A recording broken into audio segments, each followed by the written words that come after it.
भारत बांग्लादेश सीमा, जहां कुछ ऐसा घट रहा है जिसे समझना आसान नहीं है और अनदेखा करना बिल्कुल भी नामुमकिन। खामोश रास्ते, भागते कदम, रोते बच्चे और एक डर जिसने एक पूरी आबादी को रातों रात गायब होने पर मजबूर कर दिया। क्या वजह है इस अचानक पलायन का? कौन है इस पूरी कहानी के पीछे? और क्यों सीमांत गांव के लोग पहली बार कह रहे हैं कि अब सुकून लौट आया है?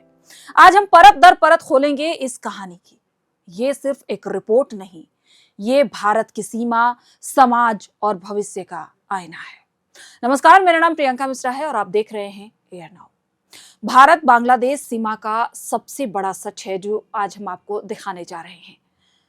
बंगाल में एसआईआर हो रहा है और इसको लेकर जो तस्वीरें आ रही हैं वो बिल्कुल चौंकाने वाली हैं।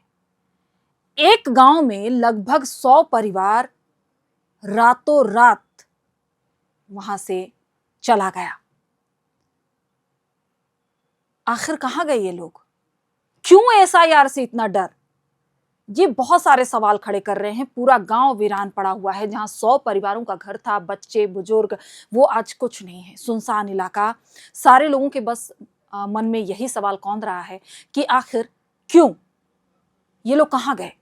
दूसरी तस्वीर जो सामने आ रही है वो भारत बांग्लादेश सीमा पर है, जहां रोते बच्चे बुजुर्ग इन सबों को ट्रैक्टर में तो ट्रॉली में ठूस ठूस कर सीमा पार कराया जा रहा है।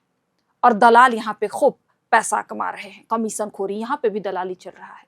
ये पूरा माजरा आपको समझना पड़ेगा कि आखिर क्या हुआ कि रातों रात लोग भागने लगे। जहां सालों से रह रहे थे, मेहनत मजदूरी कर रहे थे, आज उन्हें उस जगह को छोड़ना पड़ रहा है। चलिए समझते हैं। भारत बांग्लादेश सीमा पर इन दिनों कुछ ऐसा हो रहा है जो पिछले कई दशकों में नहीं देखा गया। माहौल पूरी तरह बदल चुका है, रास्ते बदल चुके हैं और चलते फिरते गांवों की तस्वीरें अब वैसी नहीं रही। अचानक बसों में ठसाठस भरी भीड़ नजर आ रही है, ऑटो के ऊपर बंधे बोरे नजर आ रहे हैं, हाथों में गठरियां हैं, रोते बिलखते बच्चे हैं, घबराए चेहरे हैं। और इन सबके बीच एक सवाल हवा में तैर रहा है कि आखिर क्यों भाग रहे हैं बांग्लादेशी। और उससे भी बड़ा सवाल कि सीमांत गांवों के युवा क्यों कह रहे हैं कि अब चैन मिलेगा, अब गांव सुरक्षित होंगे। आपको जमीनी हकीकत से रूबरू करवाते हैं, जहां सरकार की ऐसा इलाके की पूरी तस्वीर बदलती है। सालों से सीमांत के गांवों में एक असहज चुप्पी थी। लोग बोलना नहीं चाहते थे, लेकिन बोल नहीं पाते थे। वजह थी बांग्लादेशी मजदूरों की बढ़ती संख्या, बदलता जनसंख्यिक संतुलन, स्थानीय युवाओं से रोजगार छीन लेना और सबसे बड़ा डर अवैध नेटवर्क के खिलाफ बोलना, यानी कि खतरा मोल लेना। इसलिए सारे लोग चुप रहते थे। लेकिन एसआईआर के आते ही सब कुछ उलट गया। इस रिपोर्ट का मकसद साफ था, बाहरी लोगों की पहचान, नकली दस्तावेजों की जांच, संदिग्धों की पकड़ और अवैध नेटवर्क की कमर तोड़ना। खबर फैलते ही सीमाई गांवों में एक डर की लहर दौड़ गई और उसी डर ने पैदा किया सबसे बड़ा सामूहिक पलायन। रिपोर्ट बताता है कि कई गांव से एक ही रात में 20-25 परिवार गायब हो गए, कहीं सैकड़ों लोग गायब हो गए। लोग बसों, ऑटो, ट्रकों से सीमा की तरफ भागने लगे। बच्चों के चेहरे पर डर, औरतों के चेहरे पर गहरी चिंता। यह सिर्फ पलायन नहीं था, ये एक पूरी आबादी का अचानक गायब हो जाना था।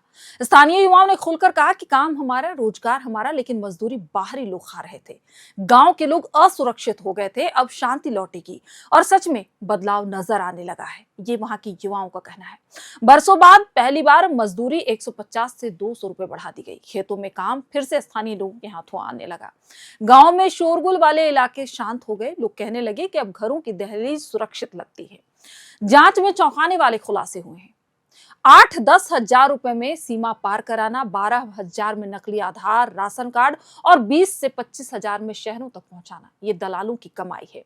दोनों तरफ के दलाल, स्थानीय संपर्क और डॉक्यूमेंट फर्जीवाड़ा करने वाले गिरोह एक पूरा संगठित रैकेट चला रहा है।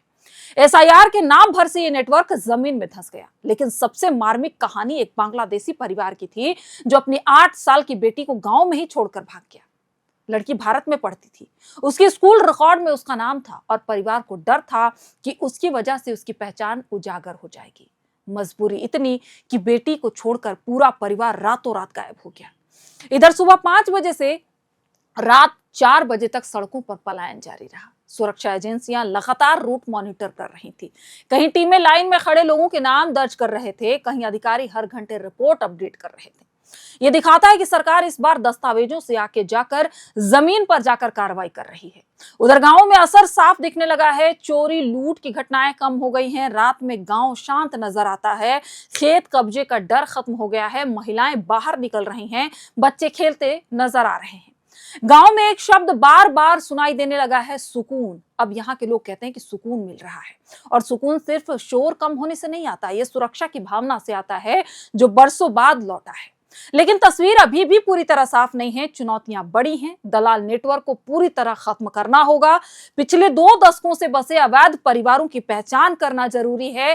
फर्जी दस्तावेजों की सफाई जरूरी है। सीमा निगरानी को तकनीकी तौर पर मजबूत करना होगा, और सबसे अहम जो है, महिलाओं और बच्चों से जुड़े मानवीय संकट पर संवेदनशीलता के साथ काम करना होगा। सीमांत गांव के लोग खुश हैं। गांव शांत है, मजदूरी बढ़ाई गई है, सुरक्षा लौट आई है। लेकिन असली सवाल वही है कि क्या यह बदलाव अस्थायी है, या ये सिर्फ एक अस्थायी डर है जो खत्म होते ही लोग फिर से लौट आएंगे। सीमा की असली परीक्षा अब शुरू हुई है, और ये कहानी भारत की सुरक्षा, समाज और भविष्य तीनों का आईना है। भारत बांग्लादेश सीमा की वो कहानी है जो सिर्फ एक खबर तक नहीं है। आप इसको पूरा खबर मत समझिए, ये चेतावनी है। आज गांव शांत है, मजदूरी बढ़ा दी गई है, लोगों को बरसों बाद सुरक्षा का एहसास हुआ है। लेकिन सवाल अभी भी वही है कि क्या ये बदलाव हमेशा के लिए होगा, या फिर ये बस एक अस्थायी डर है जो खत्म होते ही सब कुछ वापस वहीं लौट आएगा। एसआईआर के तहत जो प्रक्रिया चल रही है, ये कितने दिनों तक के लिए होगी? क्या एक चुनाव के बाद फिर से माहौल वैसा ही हो जाएगा? सीमा की परीक्षा अभी भी बाकी है। बंगाल से सटे सीमांतर इलाकों में कड़ी निगरानी करनी होगी। शायद अभी बहुत कुछ उजागर करना बाकी है। अगर आपने इस रिपोर्ट में कुछ नया जाना तो वीडियो को लाइक और शेयर करना ना भूलें। और हाँ, हमारी ऐसी ही गहराई से बनाई गई ग्राउंड रिपोर्ट्स के लिए एयर नाउ को सब्सक्राइब जरूर करें। यहाँ तथ्यों के साथ हम आपको खबर दिखाने की कोशिश करते हैं। ब्रेकिंग खबरों के पीछे हम नहीं भागते। जो ब्रेकिंग खबरें आती हैं उसके तथ्यों को निचोड़ कर हम आपके सामने लाने की कोशिश करते हैं। इस एपिसोड में हमने आपको ये बताने की कोशिश की है कि जिस तरह से बिहार में एसआईआर हुआ, उसका नतीजा आपने देखा। 35 लाख लोगों के नाम काटे गए।